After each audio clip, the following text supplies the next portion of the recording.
সৰুহজাইত সমুৎকৰ্ষ মহাশিবিৰৰ সফল সামৰণি।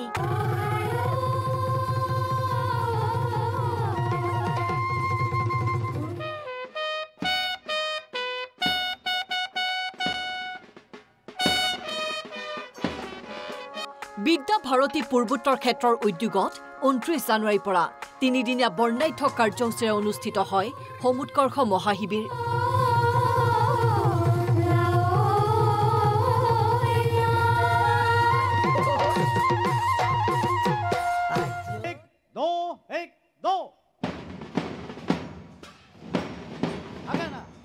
সফলতাৰে আজি পৰিসমাপ্তি ঘটাই গুৱাহাটী সৰুহজাই ক্ৰীড়া প্ৰকল্পত।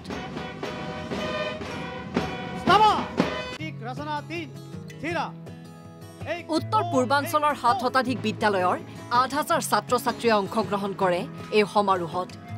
পুৱা উত্তৰ পূৰ্বাঞ্চলৰ 7খন ৰাজ্যৰ বিভিন্ন প্ৰান্তৰ পৰা অহা মাতৃভাৰতীৰ 5,000 মাতৃক সম্বোধন কৰে ৰাষ্ট্ৰীয় স্বয়ংসেৱকৰ অসম প্ৰান্তৰ বশিষ্ঠ বুজৰ বৰুৱাই। আদৰ্শ পৰিয়াল গঠনৰ বাবে জন্মৰ পৰা অন্তিম সংস্কাৰলৈ অতি বিজ্ঞানসন্মতভাৱে ভাৰতীয় 16 সংস্কাৰ পালন কৰি মাতৃসকলক ৰাষ্ট্ৰৰ ভৱিষ্যত সমাজ গঢ়িবলৈ আহ্বান জনায় বশিষ্ঠ বুজৰ বৰুৱাই। অন্তিম দিনাৰ কাৰ্যসূচীত অংশগ্ৰহণ কৰে মুখ্যমন্ত্ৰী ডক্টৰ হিমন্ত বিশ্ব শৰ্মাই।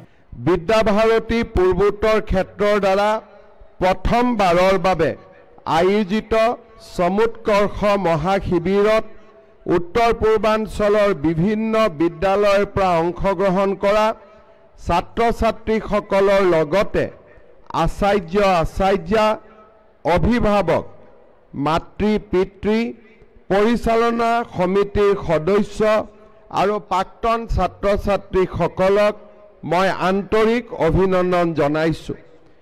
এই মহাশিবিৰৰ জৰিয়তে ছাত্ৰ-ছাত্ৰীসকলক এক উমৈহতীয়া মঞ্চ প্ৰদানেৰে তেওঁলোকৰ অন্তৰ্নিহিত প্ৰতিভাসমূহ প্ৰদৰ্শন কৰাৰ লগতে অন্বেষণ, শিক্ষণ আৰু বিকাশৰ বাবে প্ৰদান কৰা এই প্ৰশংসনীয় সুযোগৰ বাবে মই বিদ্যা ভাৰতীৰ কৰ্মকৰ্তাসকলৰ শলাগ লৈছোঁ।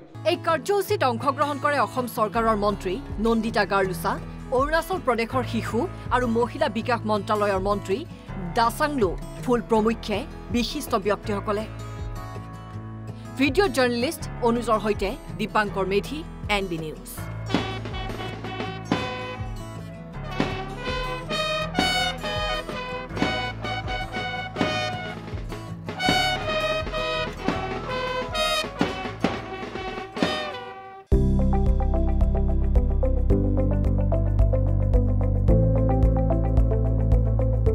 NB নিউজ, সহজ সৰল ভাষাত নৱভাৰতৰ কথা।